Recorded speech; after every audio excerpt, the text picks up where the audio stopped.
Occasion ఏదైనా shopping location ఒకటే. నాణ్యమైన వస్త్రాలు, నమ్మకమైన ధరలు. SR shopping mall. ప్రస్తుతం మనతో పాటు ఉన్నారు సైబర్ క్రైమ్ ఇన్స్పెక్టర్ నరేష్ గారు. ఒకసారి ఆయనతో మాట్లాడదాం. ఈ మధ్యకాలంలో ఐబొమ్మ రవిని అరెస్ట్ చేయడంలో కీలక పాత్ర వహించినటువంటి ఇన్స్పెక్టర్ ఆయనతో మాట్లాడదాం. అసలు ఎలా పట్టుకోగలిగారు? ఎందుకంటే పోలీసులకే సవాల్ విసిరాడు, పట్టుకొని చూద్దామని చెప్పి. అలాంటి వ్యక్తిని పట్టుకొచ్చారు. మనం ఇప్పటికే సైబరాబాద్ సంబంధించి, అలాగే హైదరాబాద్కు సంబంధించి ఇలా అనేక ప్లేసెస్లో కూడా చాలామంది క్రిమినల్స్ని పట్టుకున్నటువంటి చరిత్ర పోలీసులకు ఉంది, పెద్ద పెద్ద క్రిమినల్స్ని. అయితే హైదరాబాద్ సిపి కూడా సజ్జనార్ గారు రీసెంట్గా కూడా అన్నారు, పట్టుకొని చూద్దామన్నారు, ఇప్పుడు ఎక్కడున్నాడో చూశారు కదా అని చెప్పేసి. సో అందులో కీలక పాత్ర వహించినటువంటి ఆ టీంలో మెంబర్ నరేష్ గారు. ఒకసారి ఆయనతో మాట్లాడదాం. సార్ నమస్తే అండి. సార్, మనకు తెలుసు అసలు సైబరాబాద్, హైదరాబాదు కమిషనరేట్ల పరిధిలో భయంకరమైనటువంటి క్రిమినల్స్ ఉంటారు. వాళ్ళని పట్టుకోవటం కూడా అంత ఈజీ కాదు కొన్ని సందర్భాల్లో. ఈ కేసులో కూడా మీరు అదే రకమైనటువంటి ప్రాబ్లం ఫేస్ చేశారని విన్నాను, ఈ ఐబొమ్మ రవి విషయంలో కూడా. సో ఎలా సార్, అసలు ఎలా ట్రేస్ చేయగలిగారు? అసలు ఈ కంట్రీలో కూడా లేడు, ఇక్కడికి వచ్చాడని అసలు ఎలా తెలిసింది ఫస్ట్ ఆఫ్ ఆల్? అంటే మేడం, ఇప్పుడు film chamber, Telugu film chamber వాళ్ళు మనకు కంప్లైంట్ ఇస్తారనమాట. ఏదైనా కంటెంట్ పైరేటెడ్ అయ్యి ఇల్లీగల్ వెబ్సైట్లో అప్లోడ్ అయిన తర్వాత వీళ్ళది జరిగే మెయిన్ ఏంటంటే మేడం, వీళ్ళకి ఫస్ట్ డే నుంచి ఒక 1 వీక్ లోపలే వీళ్ళకి రెవెన్యూ అనేది ఎక్కువ జనరేట్ అవుతుంది. మూవీ వాళ్ళు కోట్లు ఖర్చు పెట్టి సినిమా చేసినప్పుడు ఆ రెవెన్యూ అంతా 1 వీక్ 2 వీక్స్ లోపలే వాళ్ళకి కలెక్ట్ చేసుకోగలుగుతారు.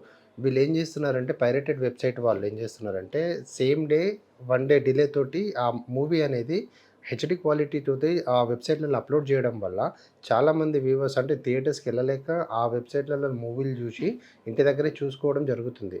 కానీ ఆ మూవీస్ అనేది వాళ్ళకి ఎట్లా తీసుకుంటున్నారు, అసలు దానివల్ల ఎంత నష్టం జనాలకు కూడా. ఇప్పుడు ఫిల్మ్ ఇండస్ట్రీ వాళ్ళతో పాటు వాళ్ళకి ఎకనామికల్గా నష్టపోయినా కానీ జనాలకు కూడా ఎకనామికల్గా కానీ, లేకపోతే వాళ్ళ డాటా బ్రీచ్ అవ్వడం కానీ చాలా రకాలుగా జరుగుతుంది. కాబట్టి ఈ ఇల్లీగల్ వెబ్సైట్స్ మీద మనకు కంప్లైంట్ రాగానే దాన్ని మనం కేసు రిజిస్టర్ చేసి దాన్ని ఇన్వెస్టిగేషన్ చేసినాం. ప్రైమరీ అంటే ఈ ఐబొమ్మ కంటే ముందు వేరే వెబ్సైట్లో కూడా ఉన్నాయి.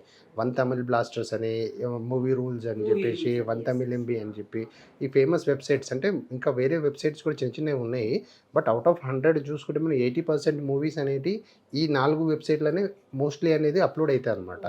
వీళ్ళకి ఏంటంటే, అంటే ఒక మూవీ అప్లోడ్ చేయడం వల్ల వీళ్ళకేం రాదు.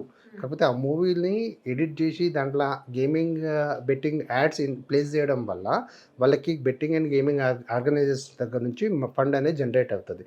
దానివల్ల వీళ్ళు ఇల్లీగల్ వెబ్సైట్ క్రియేట్ చేసి దాంట్లో మూవీస్ రికార్డ్ చేసి, లేకుంటే హ్యాక్ చేసి, లేకపోతే some sort of OTT content కూడా. ఇవి ఐబొమ్మ అనేది స్పెషల్లీ ఎందుకంత టాప్ అయిందంటే, వేరే వెబ్సైట్లు రికార్డింగ్ అంటే మూవీ రికార్డింగ్ అంటే స్క్రీన్ రికార్డింగ్, థియేటర్లోకి వెళ్ళి స్క్రీన్ రికార్డింగ్ అని కాకుండా ఇంకో పర్సన్ని మేము ఇంతకుముందు అరెస్ట్ చేసినాము, అశ్విని కుమార్ అని. అతను ఏంటంటే ప్యూర్ హెచ్డి కంటెంట్ అనేది హ్యాక్ చేసి తీసుకునేది అనమాట.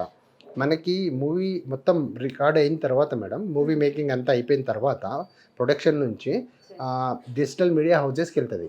అంటే వాళ్ళు ఏం చేస్తారు, వాళ్ళ అండర్లో థియేటర్స్ ఉంటాయి కాబట్టి అక్కడ నుంచి వాళ్ళు థియేటర్స్కి పంపించాల మూవీ.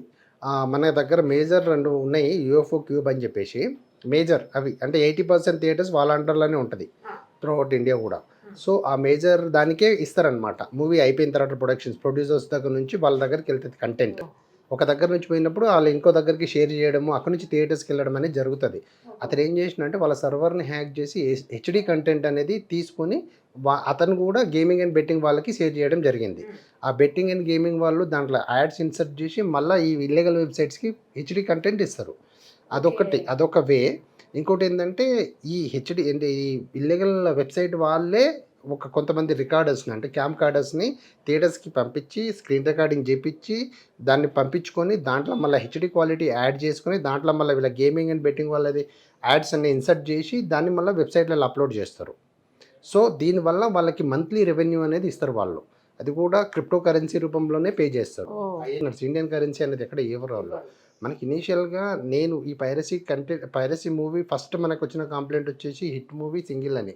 హిట్ 3 ఉంది కదా మేడం, నాని గారిది హిట్ ప్లస్ సింగిల్ మూవీ దగ్గర నుంచి మనకు స్టార్ట్ అయింది. అక్కడ ఏంటంటే ఆ క్యామ్ కార్డర్ ఏంటంటే ఒక థియేటర్లో అంటే అతాపూర్లో మంత్రమాల్ ఉంది, అక్కడ రికార్డింగ్ చేశాడు ఆ మూవీస్ చేసి వాళ్ళకి పంపించాడు. అక్కడ నుంచి ఇన్వెస్టిగేషన్ స్టార్ట్ చేసినప్పుడు ప్రైమరీగా అతన్ని అరెస్ట్ చేయడం జరిగింది, జానకిరణ్ కుమార్ అని. దాని త్రూ మనం ఎన్రూట్ అయ్యి సిరియల్ అని వన్ తమిళ్ బ్లాస్టర్స్ అనేది ఆ వెబ్సైట్ ఓనర్ని మనం పట్టుకోవడం జరిగింది కరూర్లో, తమిళనాడులో. దాని తర్వాత హెచ్డి క్వాలిటీ అంటే ఇది క్యాంప్ కార్డర్ సైడ్ అయిపోయింది మేడం. తర్వాత మళ్ళీ ఇన్వెస్టిగేషన్ ఇంకో ఛాలెంజింగ్ ఏమైందంటే హెచ్డి కంటెంట్ ఎవరు లీక్ అవుతున్నారు అసలు ప్రొడ్యూసర్స్కి అర్థం కావట్లేదు. డిజిటల్ మీడియా హౌసెస్ కూడా బ్లాంక్ అనమాట. ఈ యూఎఫ్ఓని అడిగితే క్యూబాల పేర్లు చెప్తారు, క్యూబాలో అడిగితే యూఎఫ్ఓ చెప్తారు. అలా ఎంప్లాయీస్ ఏమైనా చేశారనేది ఆ యాంగిల్లో కూడా చాలా ఇన్వెస్టిగేషన్ చేసినాం మేడం.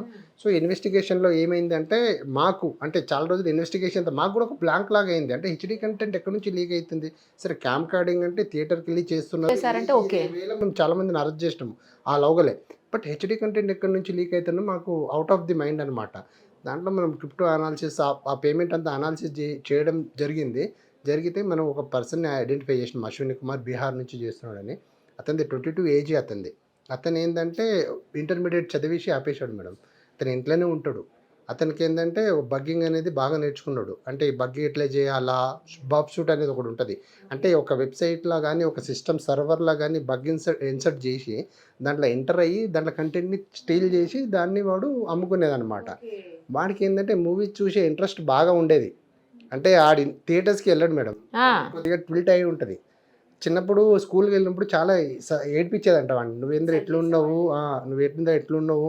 వీడు కొద్దిగా సిన్సియర్ సైలెంట్ టైప్లో ఉండేవాడు. అయితే వీటికి ఏదో ఒకటి సాధించాలని ఒక జీల్తోటి కంప్యూటర్ మీద ఒక పట్టు తెచ్చుకోవాలని చెప్పేసి వాడు కోడింగ్ నేర్చుకోవడము, ఎట్లా అంటే బగ్ ఎట్లా చేయాలా, సర్వర్ని హ్యాక్ ఎట్లా చేయాలనేది మంచిగా నేర్చుకున్నాడు వాడు. నేర్చుకొని వాడికి సినిమాలు ఇంట్రెస్ట్ ఉండే కాబట్టి సినిమా దాంట్లో ఒక చూసుకొని వాళ్ళ సర్వర్ని బగ్ ఇన్స్టాల్ చేసి వాళ్ళ డేటా అంతా స్టీల్ చేసి వాడు చూసుకునేది. ఇనిషియల్గా వాడికి సేల్ చేయాలా అమ్మాలని ఇంట్రెస్ట్ లేదు మేడం, ప్రైమరీ వాడు చూసుకోవడానికే ఉండేది. దాని తర్వాత ఏమైందంటే వాడు ఇట్లే వీళ్ళు ఏం చేస్తారంటే బెట్టింగ్ అండ్ గేమింగ్ ఆర్గనైజర్స్ వాళ్ళు ఓపెన్గానే సోషల్ మీడియాలోనే పెడతారనమాట, ఎవరన్నా కంటెంట్ ఇస్తే మాకు దానికి పే చేస్తామని. అట్లా వాడు దానికి అట్రాక్ట్ అయ్యి వాళ్ళతో కాంటాక్ట్ అవ్వడం వల్ల ఇనీషియల్గా వాడికి $100 ఏమో పే చేసేది. దాని తర్వాత వాడు మంచి మంచి మూవీస్ ఇవ్వడం వల్ల 100 నుంచి 300, 500, $800 వరకు పే చేసే ఒక మూవీకి. మనకి $800 అంటే ఇండియన్ కరెన్సీలో ఆల్మోస్ట్ ఎంత మేడం, $1 × 80 కదా, ఆల్మోస్ట్ అంత సంథింగ్ అట్లా పే చేసేది వాడికి. 1,50,000 సంథింగ్ వచ్చేది వాడికి ఒక మూవీకి. సో అట్లా దానికి అలవాటయ్యి హ్యాక్ చేయాలా, వాడు ఆ మూవీ చూడాలా, మళ్ళీ వీళ్ళకి కంటెంట్ ఇవ్వాలా, అమౌంట్ తీసుకోవాలా. ఇదే ఇంకా క్రిప్టోలో, అది కూడా క్రిప్టోలోనే. సో అట్లా వాడు సంపాదిస్తున్నప్పుడు మనకు ఒక సోర్స్ త్రూ వాడిని డిటెక్ట్ చేయగలిగినాము. వాడిని పట్టుకొస్తే చాలా మూవీస్ మన దగ్గర, పుష్ప మూవీ 1 వీక్ ముందే మన దగ్గర రిలీజ్, 1 వీక్ ముందే కొన్ని మూవీస్ ఏంటంటే రిలీజ్కి ఇచ్చేస్తారు వాళ్ళకి, బట్ ఒక డిలే అవ్వడం వల్ల అది సర్వర్లో ఉండిపోతుంది కదా. ఇప్పుడు యూఎఫ్ఓ క్యూబాలకు వాళ్ళు ఇచ్చేస్తారు, కానీ రిలీజింగ్ డేట్ అనేది కొద్దిగా డిలే అవ్వడం వల్ల వాళ్ళ దగ్గర కంటెంట్ ఉంటుంది. వాడు ఆ సర్వర్లో ఆల్రెడీ ఉంటుంది కదా డంప్, వాడు హ్యాక్ చేసాడు కదా. సో వాడు తీసుకుని దాన్ని వాడి దగ్గర పెట్టుకునేది, వాడు చూసుకునేది. 1 డే ముందు ఆ రిలీజ్ అయిన డేట్ రోజు వాడి బెట్టింగ్ అండ్ గేమింగ్ ఆర్గనైజేషన్ వాళ్ళకి ఇచ్చేది ఆ మూవీ. వాళ్ళేమో యాడ్స్ అన్ని ప్లేస్ చేసుకుని దాన్ని వెబ్సైట్ వాళ్ళకి ఇచ్చి వాళ్ళ దాంట్లో అప్లోడ్ చేయించేదన్నమాట.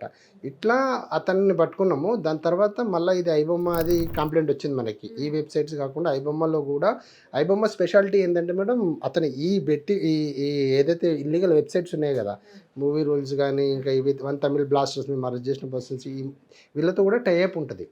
వాళ్ళ దగ్గర కూడా ఆ కంటెంట్, వాళ్ళ దగ్గర నుంచి కంటెంట్ అంటే వాళ్ళు రికార్డింగ్ చేసేది కదా, స్క్రీన్ రికార్డింగ్, ఆ కంటెంట్ తీసుకునేది ప్లస్ ఓటీటీ కంటెంట్, వీడి దానికి ఫేమస్ ఓటీటీ కంటెంట్ కాపీ చేసి ఆ కంటెంట్ని హెచ్డి క్వాలిటీది ఐబొమ్మ వెబ్సైట్లో పెట్టేదన్నమాట. ఈ ఇమ్మడి రవి ఎవరైతే ఉన్నారో ఐబొమ్మ ఆర్గనైజరు, అతను ఏంటంటే బీఎస్సీ బ్యాక్గ్రౌండ్ బీఎస్సీ కంప్యూటర్స్, ఒక లవ్ మ్యారేజ్ చేసుకున్నాడు, ఒక ముస్లిం అమ్మాయిని పెళ్లి చేసుకున్నాడు, ఇక్కడే హైదరాబాద్లో సెటిల్ అయ్యాడు. అతను బేసికల్లీ వెబ్ డిజైనర్ అనమాట. ఏంటి సార్ ఇది కూడా వినపడుతుంది, వాళ్ళ వైఫ్ను అత్తగారు ఇద్దరు నువ్వు సంపాదించలేవు, నీకు చేత కాదు అన్నందుకే ఇలాంటి ఇల్లీగల్ సంపాదనలోకి అతను వచ్చాడు అని చెప్పి కూడా వినపడుతుంది. నిజమా అలాంటిది ఏమన్నా ఇన్వెస్టిగేషన్? అంటే ఇతనికి అంటే వాళ్ళ బ్యాక్గ్రౌండ్ అంటే వాళ్ళ వైఫ్ వాళ్ళ ప్రేమించి పెళ్లి చేసుకున్నాడు. ఇతని బ్యాక్గ్రౌండ్ అంటే ఎకనామికల్గా అంతా ఇదేమి కాదు రవి వాళ్ళది. సో వాళ్ళది కొద్దిగా మంచి ఫైనాన్షియల్గా వెల్ సెటిల్డ్ బ్యాక్గ్రౌండ్ అనమాట. సో ఇతను ఏం చేసేది వెబ్సైట్ డెవలప్ చేయడం వల్ల ఒక వెబ్సైట్ క్రియేట్ చేయడంలో 15,000, 20,000, 30,000, 50,000 వచ్చేది మేడం ఇతనికి. అది వాళ్ళకి ఆ అమ్మాయి కూడా జాబ్ చేసేది. బట్ నువ్వు మా రిలేటివ్స్ అంతా అక్కడ ఉంటారు, ఫారెన్లో ఉంటారు, వాళ్ళంతా యూఎస్లోనే ఎక్కడో సెటిల్ అయ్యారనమాట. సో నువ్వు కూడా అక్కడికి వెళ్ళాలా, డబ్బులు సంపాదించాలని వీళ్ళకి చెప్తా ఉండేదన్నమాట. ఇతనికి ఎట్లా సంపాదించాలని అర్థం కాక అతనికి అంటే ఇంకా కొన్ని రోజులు అట్లా చేసి దాని తర్వాత 2017, 18లో నాకు ఒక ఐడియా వచ్చిందనమాట. మూవీస్ మీద కొద్దిగా ఇంట్రెస్ట్ ఉండేది, ఏం చేయాలనేది ఒకటి ఆలోచించి 2019లో ఈ వెబ్సైట్ అనేది క్రియేట్ చేశాడు. ఈ డైవోర్స్ తీసుకుని చాలా సంవత్సరాలు అయిందంట, నిజమేనా? అది 4 years ఏమో అవుతుంది మేడం. 2021లో డివోర్స్ అయిపోయింది. అక్కడ నుంచి వైఫ్ ఏదో పట్టించింది అట్లా ఇట్లా. లేదు మేడం, అది రాంగ్ అండి. అది మా ఓన్ టెక్నికల్గా మేము వర్కౌట్ చేసి అతన్ని అనాలిసిస్ చేసి పట్టుకున్నాం తప్ప ఆ అమ్మాయి ఎక్కడుందో ఇప్పుడు ప్రజెంట్ కూడా ఇతనికి తెలియదు. ఆమె ఇక్కడ నుంచి వెళ్ళిపోయింది, ఆమె యూఎస్లో సెటిల్ అయిపోయింది. ఈవెన్ ఇతనికి no also she not in contact with him. ఇప్పుడు లేదు అసలు కాంటాక్ట్లో. అది ఫేక్ న్యూస్ అండి. ఆమె ఇక్కడ ఉండట్లేదు. ఆమె యూఎస్లో సెటిల్ అయ్యారు అని ఆమె ఇక్కడ ఉండట్లేదు. అతను మాత్రమే. దాని తర్వాత 19లో ఇతను ఒక వెబ్సైట్ డిజైన్ చేశాడు, ఐబొమ్మ వెబ్సైట్. అవును, ఆ వెబ్సైట్ డిజైన్ చేశాడు. అప్పటికే వాళ్ళ మధ్య కొద్దిగా కాన్ఫ్లిక్ట్ ఉండేది, వైఫ్ అండ్ హస్బెండ్ మధ్య. సో 19లో డిజైన్ చేశాడు, దాన్ని 20లో ఫుల్ ప్లెడ్జ్డ్గా రిలీజ్ చేశాడు. దాంట్లో మూవీస్ అన్ని పెట్టడం స్టార్ట్ చేశాడు అనమాట. అతనికి ఒక ఫెచ్చింగ్. అవును మేడం, అప్పుడు మనకి పాండమిక్ ఉండే కదా, చాలామంది థియేటర్స్కి వెళ్ళలేని పరిస్థితి, జాబ్లెస్, అదే అతనికి ఫెచ్చింగ్ అయింది. చాలామంది ఈ వెబ్సైట్ల మీద డిపెండ్ అయ్యారనమాట. సో మూవీలో వ్యూవర్స్ పెరిగిన కొద్దీ ట్రాఫిక్ ఫ్లో అనేది పెరుగుతుంది. దానివల్ల అతనికి రెవెన్యూ అనేది వాళ్ళే gaming and betting organization contact అయ్యి ఈయనకి ఆఫర్ ఇచ్చారనమాట. దాంతో ఓన్లీ 1x బెట్ అని చెప్పేసి ఒకటి ఉంటుంది మేడం. వన్ బిన్ అనేది ఈ కొద్దిగా top level gaming and betting organization అనమాట. వాళ్ళు ఇతనికి కాంటాక్ట్ అయ్యి అతనికి మీకు మంత్లీ ఇంత పే చేస్తాను, నీ మూవీస్ ఏదైతే అప్లోడ్ చేస్తామో దాంట్లో మా యాడ్స్ అనేది ఇన్సర్ట్ చేయమని చెప్పాడు అనమాట. చెప్తే అతను దానికి ఓకే అని చెప్పి స్టార్ట్ చేశాడు. అక్కడ నుంచి 21, 22లో ఇంకా బాగా ఫేమ్ అయింది. అప్పుడే ఆ 21లోనే ఇతను కొద్దిగా కాన్ఫ్లిక్ట్ అయ్యి డివోర్స్ తీసుకొని సపరేట్ అయ్యాడనమాట. ఇంకా ఫుల్ ప్లెడ్జ్గా దీని మీద కాన్సన్ట్రేషన్ చేసి బాగా దాన్ని డిజైన్ చేసి వెబ్సైట్ని 22లో ఇంకా ఎక్కువ మోతాదులో ఓటీటీ కంటెంట్ రిలీజ్ చేయడం స్టార్ట్ చేశాడు. మొదలు ఎప్పుడైతే స్టార్ట్ చేశారో అప్పుడు ఈ బెట్టింగ్ యాప్స్ పెట్టలేదు. ఆయనకు ఆ ఇంటెన్షన్ లేదు మేడం. అతనికి ఏంటంటే వెబ్సైట్ డిజైన్ చేసుకోవాలా, మూవీస్ ఫ్రీగా అందించాలనే కాన్సెప్ట్ ఉండే. బట్ ఎప్పుడైతే ఆయనకి ఎర్నింగ్ కూడా ఇంపార్టెంటే కదా, సో ఆటోమేటిక్గా ఆయనకు ఒక వే దొరికేసరికి అతను దానికి అలవాటు అయ్యి చేశాడు అనమాట. సో 22లో అది ఫుల్ ప్లెడ్జ్డ్గా ఇదైంది వెబ్సైట్. సో అతను ఏంటంటే ఇంకా అప్పటికి ఇల్లీగల్ కదా మేడం, అది పైరేటెడ్ అనేది అతనికి తెలుసు. మనం చేసేది పైరేటెడ్, ఇల్లీగల్, దానివల్ల ప్రొడ్యూసర్స్ నష్టపోతున్నారు అనేది కూడా తెలుసు. ఈ గేమింగ్ అండ్ బెట్టింగ్ యాడ్స్ పెట్టడం వల్ల చాలామందికి లైఫ్లు పోతున్నాయి మేడం. అదే కాకుండా ఈ యాడ్స్ వల్ల క్లిక్ చేస్తాం కదా మనం, యాడ్స్ వచ్చినప్పుడు గేమింగ్ దానికి మనము డౌన్లోడ్ చేసుకున్నప్పుడు, అప్లికేషన్ డౌన్లోడ్ చేసుకున్నప్పుడు మనకి ఏపీకే ఫైల్ ఆటోమేటిక్గా డౌన్లోడ్ అయిపోద్ది బ్యాక్ ఎండ్లో. మనకి ఎప్పుడైతే అప్లికేషన్ డౌన్లోడ్ చేస్తామో బ్యాక్ ఎండ్లో ఏపీకే ఫైల్ అనేది మనకి డౌన్లోడ్ అయిపోయి మన దగ్గర ఉన్న డేటా మొత్తం స్టీల్ అవుతుంది, మొబైల్లో ఉన్న డేటా మొత్తం పోతుంది. అందుకే వాడు ఒక ఛాలెంజ్ చేశాడు, 5 crores మా వ్యూవర్స్ ఒక డేటా నా దగ్గర ఉంది అని చెప్పేసి. ఒకవేళ మీరు నన్ను ఏమైనా గెలికితే నేను ఆ 5 crores డేటాతోటి నేను ఏదైనా చేయగలుగుతా అని. బట్ బ్యాక్ ఎండ్ నుంచి ఆ డేటా కూడా అతను సేల్ చేస్తున్నాడు అనేది ఒకటి ఉంది. ఇంకా ఇన్వెస్టిగేషన్లో తేలాలి మేడం. ఆ డేటా వల్ల ఏంటంటే ఈ డిజిటల్ అరెస్ట్ కానీ, ఇన్వెస్ట్మెంట్ ఫ్రాడ్స్, ఓటీపీ ఫ్రాడ్స్, వాళ్ళ దగ్గర చీట్ చేసే వాళ్ళ దగ్గర డేటా ఎక్కడి నుంచి పోతుంది అనేది ఒక క్వశ్చన్ మార్క్గా ఉంది మాకు. సో ఇట్లాంటి డౌన్లోడ్ చేసుకోవడం వల్ల వ్యూవర్స్ డేటా అనేది వాళ్ళ దగ్గరికి వెళ్ళి వాళ్ళు దాన్ని బ్యాక్ ఎండ్ నుంచి సేల్ చేసుకుంటున్నారు. వాళ్ళకి గేమింగ్ అండ్ బెట్టింగ్ ఆర్గనైజర్స్ నుంచి వస్తున్నాయి, ప్లస్ ఈ ఫ్రాడ్స్టర్స్ ఎవరైతే డిజిటల్ అరెస్ట్ కానీ ఇన్వెస్ట్మెంట్ ఫ్రాడ్ చేస్తారో వాళ్ళకి సేల్ చేయడం వల్ల కూడా అతనికి ఎకనామికల్గా డబ్బులు వస్తున్నాయి అన్నమాట. అవి 2 రకాలుగా చేస్తున్నాడు మేడం అతను. సో ఇతను ఏంటంటే ఈయన కంప్లీట్గా ఇండియాలో ఉండకూడదు, నేను దీన్ని ఫారెన్ నుంచి రన్ చేస్తే నేను ఎవరు పట్టుకోలేరనే కాన్సెప్ట్ తోటి ఏం చేశాడంటే 2022లో రినౌన్స్ చేసేసాడు. ఇక్కడ పాస్పోర్ట్ని సబ్మిట్ చేసేసి ఇక్కడ మన సెయింట్ కిట్స్ అనేది ఒకటి ఉంది, సెయింట్ కిట్స్ నేవీస్ అని చెప్పేసి కెరేబియన్ ఐలాండ్లో కంట్రీ అనమాట. అక్కడ పాస్పోర్ట్ తీసుకుని అక్కడ సిటిజన్షిప్ తీసుకున్నాడు. అంటే మన సిటిజన్షిప్ని వదిలేశాడు. ఇప్పుడు ఆయన November Indian citizen, is citizen of అక్కడే Saint Kitts Caribbean island. So ఇంకా మొత్తం ఇప్పుడు ఈ వెబ్సైట్కి సంబంధించిన ఫిజికల్ సర్వర్స్ కూడా మీకు నెదర్లాండ్, స్విట్జర్లాండ్ పెట్టాడు. అది మొత్తం ఈ వెబ్సైట్ని క్రియేట్ చేసిండు, డెవలప్ చేసిండు, దాన్ని డిజైన్ చేసిండు, డొమైన్స్ పర్చేజ్ చేసిండు, హోస్ట్ చేసిండు, మొత్తం బ్యాక్ ఎండ్లో కూడా ఇతనే ఆ డేటా మొత్తం స్టోర్ చేసి బ్యాకప్ డేటా మొత్తం కూడా ఇతని దగ్గరే ఉంటుంది. మొత్తం హోల్ అండ్ సోల్ ఇతనే చేసేది అనమాట ఆ వెబ్సైట్ని. ఆ వెబ్సైట్ మొత్తం ఇతందే. అంటే ఇతనికి నాలెడ్జ్ ఉంది కదా మేడం, బేసిక్గా ఇతను వెబ్ డిజైనర్ కాబట్టి ఇతనికి ఆ నాలెడ్జ్ ఉంది కాబట్టి ఇతను చేసుకోగలుగుతాడు, దాన్ని రన్ కూడా చేసుకోగలుగుతున్నాడు. ఆ మూవీస్ అంటే అది ఆ కంటెంట్ కాపీ చేయడం కూడా, ఓటీటీలో కంటెంట్ కాపీ చేయడం కూడా అంత ఈజీ కాదు అది. దాన్ని కూడా కాపీ చేసుకున్నాడు. దానికి ఒకటి డిఆర్ఎం రైట్ అనేది ఉంటుంది, డిజిటల్ రైట్స్ ఆఫ్ మేనేజ్మెంట్ అని ఒకటి ఉంటుంది. అంటే ఓటీటీ కంటెంట్ ఏదైనా అప్లోడ్ చేస్తే అది కూడా వైలేషనే, ఇల్లీగలే. దాన్ని కాపీ చేసుకొని మనకు ఉన్న నచ్చినట్టు వెబ్సైట్లో పెట్టుకోవడం ఫ్రీ కంటెంట్ కాదు కదా మేడం అది. ఓటీటీ కూడా మనకి పెయిడ్ చేస్తారు కదా. వాళ్ళ ఉన్న కంటెంట్ని డౌన్లోడ్ చేసుకొని దాన్ని ఫ్రీగా అందించడం అనేది అది క్రైమే. అది అందించడమే కాకుండా దాంట్లో గేమింగ్ అండ్ బెట్టింగ్ యాడ్స్ అనేది ప్లేస్ చేసి జనాలకు భారీ నష్టాన్ని కలిగిస్తున్నాడు. ఈవెన్ ప్రొడ్యూసర్స్కి, సినీ వాళ్ళకి నష్టపోతున్నారు, ఇట్ టైం పబ్లిక్ కూడా నష్టపోతున్నారు. కానీ పబ్లిక్కి ఎంతసేపు నాకు 500 మిగిలింది, 1000 రూపాయలు మిగిలింది అనే కన్సెప్ట్తో ఉన్నారు. కానీ ఇది బ్యాక్ నుంచి అన్న డేటా బ్రీచ్ అవుతుంది, దానివల్ల ఇట్లా ఫ్రాడ్స్ అవుతున్నాయి అనేది మాత్రం వాళ్ళు గ్రహించలేకపోతున్నారు. ఈ గేమింగ్ అండ్ బెట్టింగ్ వల్ల చాలామంది కూడా ప్రాణాలు కోల్పోయారు మేడం. వీళ్ళకి ఏంటంటే ఒక దానికి అడిక్ట్ అయిపోతే జనాలు దానికి అప్పు తెచ్చి మరి ఇప్పుడు వస్తుందో అనుకుంటారు. కానీ దానిలో ఒక కోడింగ్ ఉంటుంది మేడం. మనం ఒక డిజైన్ చేయాలి అనుకుంటే ఒక అప్లికేషన్, దానికి ఒక కోడింగ్ రాసుకోవాలి. మనం కోడింగ్ రాసుకోవాలి. ఆ కోడింగ్లో మీరు ఒక సర్టెన్ స్టేజ్ వరకే నువ్వు విన్ కాగలుగుతావు. దాని తర్వాత అన్నీ పోతూనే ఉంటాయి. వాళ్ళకి జనాలకి ఎంతసేపు చెప్పినా ఇది ఏంది జెన్యూన్ అప్లికేషను, మనకు వస్తాయి డబ్బులు అని చెప్పేసి చూస్తారు. బట్ దాని బ్యాక్ ఎండ్ నుంచి ఏమున్నదని గ్రహించరు. సో ఇది కొద్దిగా జనాలు అర్థం చేసుకుని ఉంటే బాగుంటుంది అనేది కాన్సెప్ట్ మాది. అవును. ఇప్పుడు మొత్తం 21,000 సినిమాలు డౌన్లోడ్ చేసి పెట్టాడు అని అంటున్నారు, నిజమేనా సార్ అది? అవును మేడం, నిజమే అది. అతని దగ్గర మేము సీజ్ చేసినప్పుడు కొన్ని హార్డ్ డిస్క్లు దొరికినాయి. అవి కూడా ఒక్కొక్కటి 6 TB హార్డ్ డిస్క్లు అనమాట. ఒక దాంట్లోనే నీకు 3,000 to 4,000, 4,000 to 5,000 అట్లా మూవీస్ స్టోర్ చేసుకోగలుగుతున్నాడు ఆయన. సో ఆ బ్యాక్ ఎండ్ నుంచి ఆ డేటా కూడా ఇతనే స్టోర్ చేసుకుని పెట్టుకుంటున్నాడండి. ఎప్పుడైనా డొమైన్ ఎవరైనా బ్లాక్ చేసినా కానీ, వెబ్సైట్ రన్ కాకున్నా కానీ, మళ్ళీ ఇంకోటి డిజైన్ చేసుకొని ఇంకో లింక్ జనరేట్ చేసుకొని దాంట్లో మళ్ళీ డబ్బు చేయడానికి మూవీస్, అట్లా బ్యాక్ ఎండ్ నుంచి మూవీస్ కూడా స్టోర్. ఇక్కడ ఇవి అంటే హార్డ్ డిస్క్ల మూవీస్ అనేది కొన్ని ఇంపార్టెంట్ మూవీస్ హార్డ్ డిస్క్లో వేసుకుంటాడు. కానీ ఇంకా మనం మొత్తం డేటా మొత్తం అంటే అతను చేస్తుంది 2019 నుంచి కదా మేడం. ఆ డేటా అనేది ఎన్ని మూవీస్ ఉంటాయి, చాలా మూవీస్ ఉంటాయి కదా, అన్ని తెలుగు, తమిళ్, హిందీ, అన్ని బాలీవుడ్, కాలీవుడ్, అన్ని భాషలు, మలయాళం, ప్రతిదీ అన్ని మూవీస్ కలిపి ఆడ సర్వర్. అంటే ఇప్పుడు మనకు ఒక డేటా సెంటర్ ఉంటుంది. ఆ డేటా సెంటర్ అంటే మనం ఇప్పుడు ఏదన్నా దానికి లీజ్ తీసుకుంటాం అనమాట. నాకు ఒక సర్వీస్ కావాలి, నాకు కొంత ప్లేస్ కావాలా ఆ డేటా సెంటర్లో, నా స్టోరేజ్ చేసుకోవడానికి, ఫిజికల్ డేటా సెంటర్స్ అవి చేసుకోవడానికి 2 దగ్గరలో ఫిజికల్ సర్వర్స్ కొనుక్కున్నాడు, దాంట్లో డేటా స్టోర్ చేసుకున్నాడు. అది కాకుండా ఇతని దగ్గర హార్డ్ డిస్క్లో కూడా డేటా స్టోర్ చేసుకున్నాడు. ల్యాప్టాప్స్, హై అండ్ ల్యాప్టాప్స్ వాడుకొని మంచిగా దాన్ని అంటే ఆ వెబ్సైట్ అది లింక్ కూడా టోరెంట్ లింక్ అని ఉంటుంది. అంటే ఆ మూవీ అనేది డౌన్లోడ్ ఈజీ అవ్వాలా, అప్లోడ్ కూడా ఈజీ అవ్వాలా. మనం మామూలుగా నెట్ వాడితే మేడం మనం ఒక మూవీ డౌన్లోడ్ చేయడానికి చాలా టైం తీసుకుంటాం, అప్లోడ్ చేయడానికి కూడా చాలా టైం పడుతుంది ఒక వీడియో. కానీ అతనికి ఆ టోరెంట్ వాడడం వల్ల, సాఫ్ట్వేర్ వాడడం వల్ల ఈజీగా అప్లోడ్, ఈజీగా డౌన్లోడ్ జరుగుతుంది అనమాట.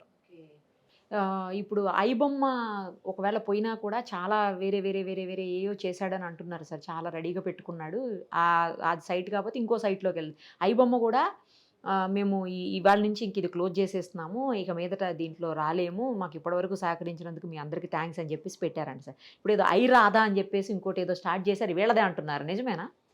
అంటే ఇతనికి బేసికల్గా ఐబొమ్మ, బప్పం.టీవీ, ఐరాధా 3 అతనే. ఐరాధా కూడా అతందే. యాక్చువల్ బేసిక్ అంటుంది ఫస్ట్ ఐబొమ్మనే, దాన్ని మళ్ళీ బప్పం కింద మార్చాడు. ఇప్పుడు ఏ వెబ్సైట్ ఐరాధా క్లిక్ చేసినా, మీరు బప్పం క్లిక్ చేసినా రీడైరెక్టెడ్ ఐబొమ్మనే మళ్ళీ. అది అర్థమైందా? అంటే లీగల్ కాన్సిక్వెన్సెస్ ఐబొమ్మ అనేది ఇట్లా అయింది కాబట్టి దాన్ని బప్పం కింద మార్చాడు. ఐరాధా కూడా అతందే. సో ఈ 3 వెబ్సైట్లే అతందే. మెయిన్ వెబ్సైట్ డౌన్ చేస్తే ఆటోమేటిక్గా ఇవన్నీ లింక్ అన్నీ డౌన్ అయిపోతాయి, దానికి ప్రాబ్లమే లేదు. ఆల్రెడీ అవి మనము ఇన్ఫర్మేషన్ అండ్ బ్రాడ్కాస్టింగ్ వాళ్ళకి రాసినాం, ministry of information and MIB అని చెప్పేసి ఉంటుంది, వాళ్ళకి రాసి డౌన్ చేయించినాం ఇవన్నీ. అది చాలామంది అక్యూజ్ని పట్టుకుని డౌన్ చేయించారంటే అది మన కాదు.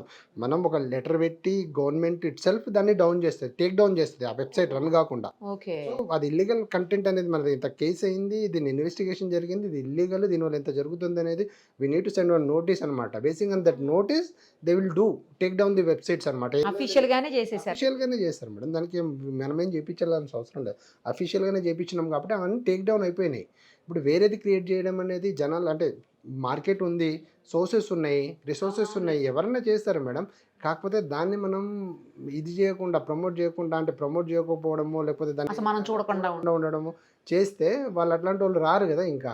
అవును. అసలు ఇతను కాదు మెయిన్, దీని వెనకాల వేరే వాళ్ళు ఉన్నారు, వాళ్ళు అసలు ఈ కంట్రీలోనే లేరు, వేరే కంట్రీస్లో ఉన్నారు, వాళ్ళని పట్టుకోవడం అంత ఈజీ కాదు రవిని పట్టుకున్నట్లు అని అంటున్నారు. నిజమా సార్? అట్లాంటిది ఏమన్నా ఉందా? మాకు తెలిసి మా ఇన్వెస్టిగేషన్ టిల్ నో అయితే ఇతనే మేడం ఓనర్. ఈ వెబ్సైట్ చేసింది ఇతనే, ప్రైమరీ నుంచి ఇతనే మొత్తం. అక్కడ ఎవరైనా అసిస్టెంట్ తీసుకుని దాన్ని అంటే సపోర్ట్ కోసం అసిస్టెంట్ తీసుకుని ఉంటాడు. ఆ యాంగిల్లో కూడా మేము ఇన్వెస్టిగేషన్ చేస్తున్నాము. అదేమన్నా తెలిస్తే ఇలాంటి వాటికి అసలు సీరియస్గా శిక్షలు కానీ చట్టాలు కానీ లేవు. కొద్ది రోజుల తర్వాత బయటకు వచ్చేసరికి మళ్ళీ ఇంకో వెబ్సైట్ స్టార్ట్ చేస్తాడని కూడా మాట్లాడుతున్నారు కొంతమంది. లేదు మేడం, అంటే ఇప్పుడు మన దగ్గర అంటే యాక్చువల్లీ ఇది కొన్ని మూవీస్ అంటే కొన్ని ఇంపార్టెంట్ అంటే కొన్ని ఎక్కువ భారీ బడ్జెట్ మూవీస్ లాస్ ఎక్కువ జరగడం వల్ల కొన్ని మూవీస్లో మనకు కంప్లైంట్ ఇస్తున్నారు కాబట్టి దాని మీద ఇన్వెస్టిగేషన్ చేస్తున్నాం. ఆల్రెడీ 4-5 కేసెస్ ఉన్నాయి, రిజిస్టర్ అయి ఉన్నాయి. దానికి మనం మ్యాక్సిమం ఎంతైతే అంటే ఇప్పుడు సినిమాటోగ్రఫీ యాక్ట్ అని, బ్రాడ్కాస్టింగ్ యాక్ట్ అని చెప్పేసి ఫోర్జరీ కూడా చేశాడు అనమాట. ఆయన వేరే ఐడి కార్డ్ అంటే వేరే పర్సన్ పేరు పెట్టుకొని ఫోటో ఇతను ఉంటుంది, పాన్ కార్డ్ తీసుకున్నాడు ప్లస్ ఐడి ప్రూఫ్ తీసుకునే ఆ సిమ్స్ కూడా వేరే వాళ్ళ సిమ్స్ అనమాట. వేరే వాళ్ళ సుశర్ల ప్రశాంత్ అని ఇంకో శివాజీని వేరే వాళ్ళని అలర్ట్ చేసిన దీంట్లో అది ఒకతను సిమ్స్ అప్లై చేశాడు అనమాట. ఆ వెబ్సైట్ ఎప్పుడైతే రిజిస్టర్ చేసుకోవాలన్నమాట, పోర్క్బోన్ అని చెప్పేసి అది ఫారెన్ది, యూఎస్ఏది. దాంట్లో రిజిస్టర్ చేసుకున్నాడు. అది ఆ రిజిస్టర్ చేసుకున్నప్పుడు మనకు ఫోన్ నెంబర్ ఇవ్వాలా. మనం ఏదైనా అప్లికేషన్ ఇప్పుడు చేస్తున్నట్టు మన ఫోన్ నెంబర్ రిజిస్టర్ నెంబర్ ఇవ్వాలి కదా మేడం. అతని పేరు మీద ఉన్న సిమ్ ఆ నెంబర్ అనేది ఇచ్చాడు ఆయన. అట్లా ఆ డాటా కూడా పేమెంట్ కూడా చేసేటప్పుడు ఈ వేరే వాళ్ళది కార్డ్స్ వాడడం అనేది చేస్తాడు. అతని ఐడెంటిటీ అనేది జీరో మేడం. ఎక్కడ మనకి అతని ఇన్వాల్వ్ అనేది జీరో అనమాట. మేము దాన్ని టెక్నికల్గా అనాలిసిస్ చేసి మా వేలో దాన్ని చేసుకొని దాన్ని అతన్ని ఐడెంటిఫై చేయగలిగినాం తప్ప అతని ఐడెంటిటీ అక్కడ జీరో, ఎక్కడ కూడా లేదు, ఉండదు అనమాట అతనిది. అదే వేరే వాళ్ళ పేరుతోటి తీసుకున్నాడని నిన్న సజ్జనార్ సార్ కూడా వాస్తవమే మేడం, తీసుకున్నాడు. అందుకే ఫోర్జరీ సెక్షన్ కూడా వేసినాం మనం. దాంతో పాటు ఇప్పుడు గేమింగ్ యాక్ట్ కూడా పడుతుంది మేడం, ప్లస్ ఐటీ యాక్ట్స్ పడుతుంది, వేరే చీటింగ్ అవన్నీ పడుతుంది. ఇంకా అంత ఈజీ ఏం కాదు బయటికి రావడం అంత ఈజీ ఏం కాదు, వచ్చేస్తాడు అని కొంత. ఒకవేళ వచ్చినా కానీ మా దగ్గర సఫిషియెంట్ డిజిటల్ ఎవిడెన్సెస్ అన్నీ ఉన్నవి, ఫోరెన్సిక్ అనాలిసిస్ ఉంది, డిజిటల్ ఎవిడెన్సెస్ ఉన్నాయి, ప్రాపర్గా ఛార్జ్షీట్ ఫైల్ చేసి ట్రయల్ నడిపించి కన్విక్షన్ తెప్పించగలుగుతాము. బట్ జనాలకు ఒకటి భ్రమ ఏంటంటే ఈ అంతా క్రైమ్ చేసుకుని ఈజీగా సర్వైవ్ అవ్వగలుగుతాం అనేది రాంగ్ ఒకటి. కానీ ఈ క్రైమ్ చేయడం వల్ల జనాలకు కూడా భారీ నష్టం జరుగుతుంది. ఎట్ ద సేమ్ టైం సినీ పరిశ్రమకు జరుగుతుంది, పబ్లిక్కి కూడా ఇండివిజువల్కి వాళ్ళకి నష్టం జరుగుతుంది. సో ఇది గ్రహించట్లేదు. ఎంతసేపు ప్రీ కంటెంట్ వస్తుంది అనేది చూస్తున్నారు, బట్ బ్యాక్ ఎండ్ నుంచి ఏం జరుగుతుంది అనేది వాళ్ళకి ఐడియా వస్తలేదు. అసలు నా డాటా ఎక్కడి నుంచి పోయింది అనేది చూస్తారు, అవును కనబడదు కదా మేడం. నీకు బ్యాక్ ఎండ్ నుంచి నువ్వు అప్లికేషన్ డౌన్లోడ్ చేస్తున్నప్పుడు ఏపీకే ఫైల్ ఇన్స్టాల్ అయిపోతుంది. వన్స్ ఏపీకే ఫైల్ ఇన్స్టాల్ అయితే వాడు ఆటోమేటిక్గా డాటా తీసుకుంటాడు, ఆటోమేటిక్గా వెళ్ళిపోద్ది డాటా. ఎందుకంటే వాడు క్రియేట్ చేసిన లింక్ కదా అది application. You can do anything, వాళ్ళ దగ్గర వెళ్ళిపోతుంది. కానీ అంటే జరిగింది తప్పే కావచ్చు, చేసింది అతను తప్పే కావచ్చు, బట్ పబ్లిక్ నుంచి చాలా మంది దగ్గర నుంచి అతనికి పాజిటివ్గా వినిపిస్తుందండి. చాలా మీమ్స్ వస్తున్నాయి, పాజిటివ్గా మాట్లాడుతున్నారు. అంటే తక్కువ రేటుకి సినిమాలను అసలు డబ్బులు ఖర్చు పెట్టకుండా సినిమాలని ఎప్పటికప్పుడు సినిమా ప్రేక్షకుల కోసం, వాడు అభిమానించే వాడి కోసం తీసుకొని వచ్చాడు. అతను ఇవాళ కాకపోతే రేపైనా బయటకు వచ్చేస్తాడు, అతను రైట్ అన్నట్లు కొంతమంది మాట్లాడుతున్నారు. అలాంటి వాళ్ళకి ఏం ఆన్సర్ చేస్తారు? అది రైట్ కాదు మేడం, అది ఇల్లీగల్.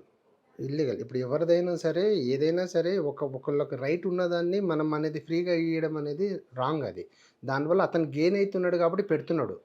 ఒకళ్ళకి ఫ్రీగా అందించాలనే కాన్సెప్ట్ కాదు అక్కడ. దానివల్ల అతనికి రెవెన్యూ వస్తుంది.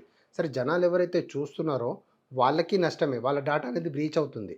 వాళ్ళ ఆ గేమింగ్ వెబ్సైట్, ఆ గేమింగ్ బెట్టింగ్ దానికి అలవాటు అయ్యి డబ్బులు పోగొట్టుకుంటున్నారు.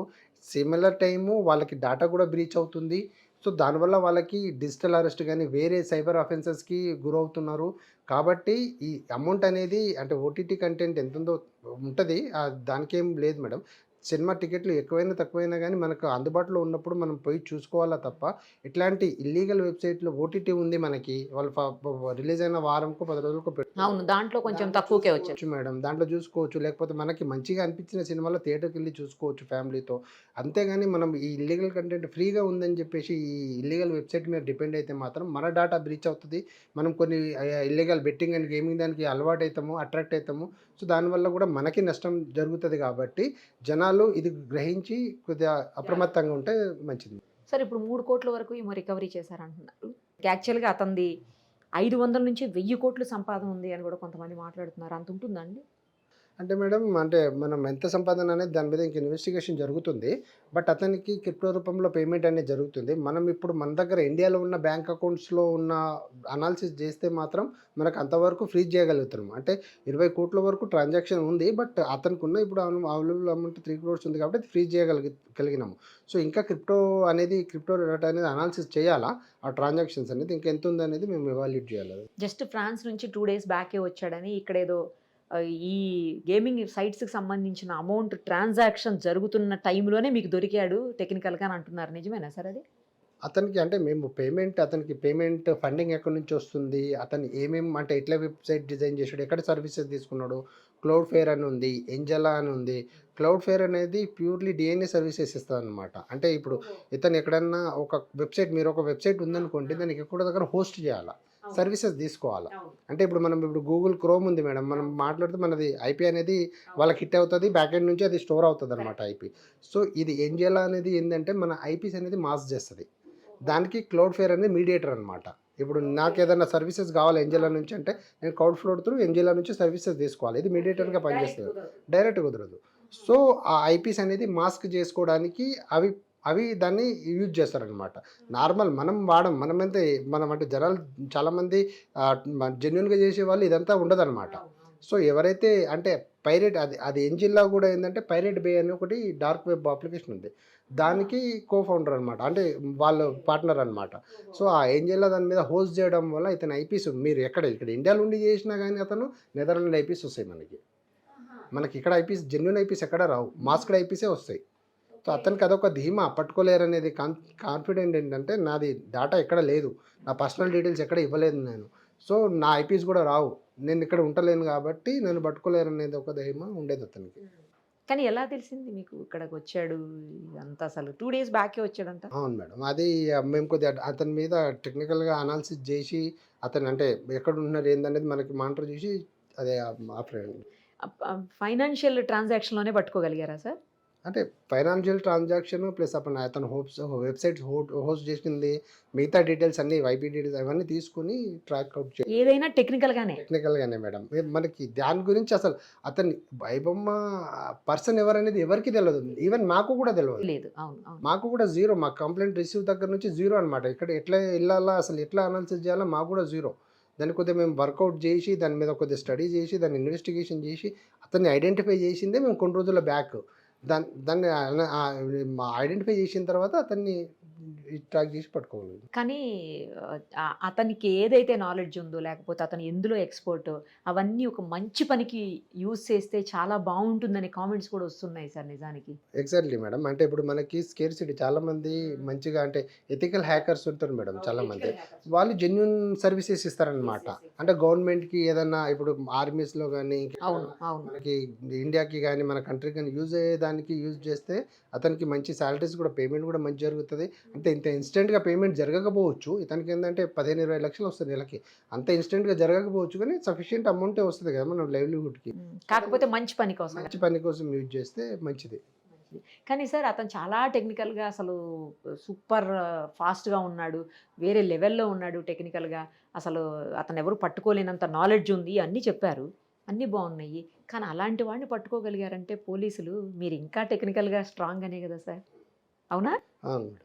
మీరు ఇంకెంత స్ట్రాంగ్ అయితే పట్టుకోగలిగారు? అంటే గవర్నమెంట్ నుంచి మాకంటే సైబర్ క్రైమ్ డిపార్ట్మెంట్‌కి కొన్ని ఇన్‌స్ట్రుమెంట్స్ అని టెక్నికల్‌గా మాకు అనాలిసిస్ చేయడానికి కొన్ని ఇవి ఇచ్చారు కాబట్టి దానివల్ల మేము అనాలిసిస్ చేయగలుగుతున్నాం మేడం. ఏదైనా టెక్నికల్గా స్ట్రాంగ్ అంటే ఆ స్ట్రాంగ్ని పట్టుకోగలిగారంటే మీరు ఇంకెంత strong. Great sir. Hats off to Hyderabad, especially Sajjanar sir team, మీకు అందరికీ. ఎవరైతే ఈ సైబర్ క్రైమ్ ఈ ఇష్యూలో ఎవరెవరు పార్టిసిపేట్ చేశారు, ఎందుకంటే ఇక్కడ ప్రాణాలు ముఖ్యం సార్. ఫస్ట్ సినిమాలు, ఆర్థిక పరమైనటువంటి లాస్ ఇవన్నీ కాసేపు పక్కన పెట్టేద్దాం. ప్రాణాలు, బెట్టింగ్ యాప్స్ తోటి చాలామంది ప్రాణాలు కోల్పోతున్నారు, అమాయకులు, వాళ్ళకి తెలియక పాపం.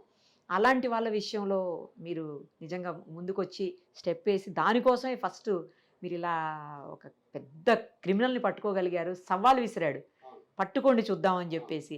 ఆ టైంలో చాలా మీమ్స్ కూడా వచ్చినాయి మీ మీద, పోలీసుల మీద. సో అలాంటి వ్యక్తిని పట్టుకోగలిగారంటే hats off sir. Thank you madam. Thank you so much.